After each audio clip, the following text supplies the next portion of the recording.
Good morning সবাই, শুভ সকাল। তো কালকে তো রাত্রে আইতে আইতে প্রায় 10:30 11টা ওরকম বাজছে তোরা যাইতে আইতে। তো এখন সকাল সকাল ট্রিপ আছে আরেকটা, যে মইছে আনিপুর। তো ওরা লেগে এখন গাড়ি ধোয়ানি চলে, গাড়ি তো ধরে তো কি তা করতাম। তো ওই দেখো গাড়ি ধোয়া চলে, গাড়ি জলমারা হয়ে গেছে। এখন বডিত খালি শ্যাম্পু কষানো হইব, তারপরে ভিতরে ভিতরে মুছিয়া দিব। পুরা হয়ে গেছে, এখন খালি জল মারতো, সব দিকে দুনো সাইড হয়ে গেছে। এখন খালি জল মারার বাকি, একটু জল হয়ে গেছে, তারপরে ভিতরে ভিতরে মুছিয়ে দিলে তারপরে শেষ হয়ে দিবে। এখান তো বাক্কা সময় প্রায় ঘন্টা 2 ঘন্টার মতো হয়ে যায়। রাইয়া বুয়ার যে জায়গাতে হয়েছে এখানে আজকে আশীর্বাদ, কিন্তু গরম যেহেতু তাই তা কইবার মতো না, তেতলা গরম আজকে।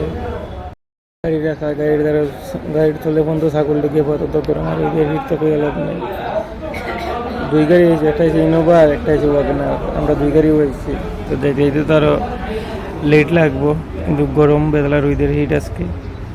একটা সেবা জায়গা নাই গাড়িটাও রাখার মতো, গরমও তো ভালো লাগে না। এখন আইলাম একটু হয়েছে সেবা টানছি গাড়ি, বাজার থেকে আইসি ওদিকে আটে আটে দেখছিলাম সেবা আছে। তখন আইলাম হচ্ছে বাজারে তুলে একটা লোকে কোলা লইলাম, পিছনে নদীও আছে। গাড়ি নিয়ে এখন একটু আরাম লাগে, বাতাসও আছে, বাজার নেন ওইটা লেগে একটু বাতাসও আছে, আরাম লাগে। তো গেলাম তো হয়েছে বদরপুর ড্রপিং গেছিলাম, রামকৃষ্ণ দিয়ে আই গেছি। এখন তো বাজে হয়েছে 11:32।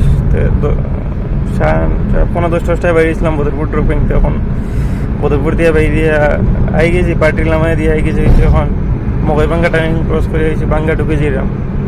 তো কালকের একটা ট্রিপ হয়ে গেছে, কালকে যাই হয়েছে পাতারকান্দি। তো আজকে মিনি ব্লগটা এখানেও শেষ। সবাইকে জয় শ্রীরাম।